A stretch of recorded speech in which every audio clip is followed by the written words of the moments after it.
Well, we're doing our last little minute details. We fought the trans cable and the bracket and everything, and right now we're doing the last little bits of setting the timing, getting it close so that it fires up right away. We still have no fuel in the system, but everything is hooked up. We got our throttle return springs in there.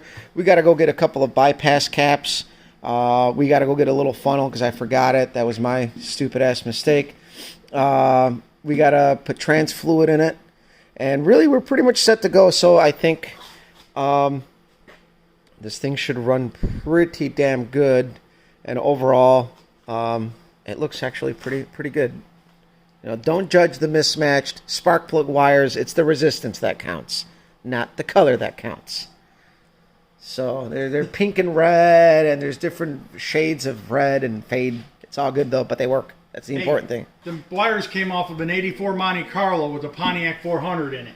That was my wife's car at one point in time. The pink ones did. So they got some history, and he's forgetting to mention too. We had to take the carburetor apart this morning because one of the screws wasn't all the way in. That was my mistake too. I used my nut driver to drive it in, and it had part of a Healy coil in it, and I thought it was tight because, you know, you just kind of cinch these down and they're done. Well, the bolt was out a little bit. It would have definitely leaked. But yeah, just something to look. I've never dealt with a carburetor with a Healy coil, so definitely something to look forward to in the future to look out for. So you got to note that stuff. And I didn't think of keeping track of the bolts where they went for specifics. And with a Healy coil, sometimes it's best to mark where they went so that they go right back where they were. Or make sure there's not a piece of the Healy coil on the bolt stopping it from going in. Yes, like I did. So yeah, I got the water pump drive wired in. The last little bit, I didn't do a whole lot there. But yeah, we're pretty much all set to go. And we're going to run around, get a couple things, and we're just going to shoot for 2.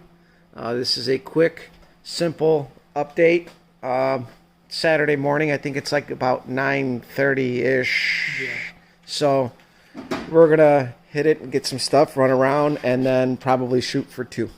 Let you guys.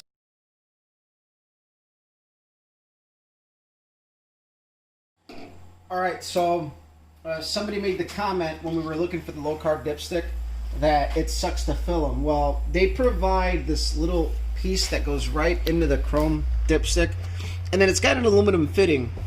Well, at your local AutoZone, they sell these little bottle funnels. You screw it right into the bottle, and literally you can just clamp. The hose goes right over the aluminum and rubber portion of what's there. And then, like, I'm sure I already gave the car a layer of corrosion protection by spilling once today doing this. Just once.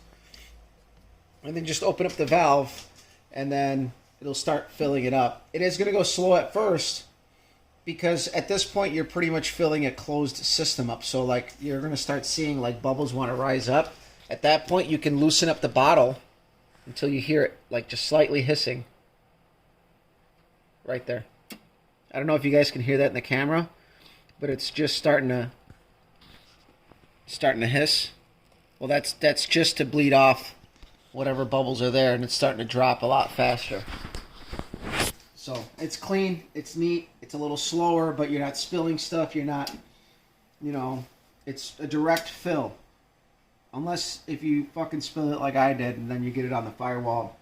I gotta crawl down there and still clean off. I actually spilled more than I thought. The bottle fell over as I was screwing it in.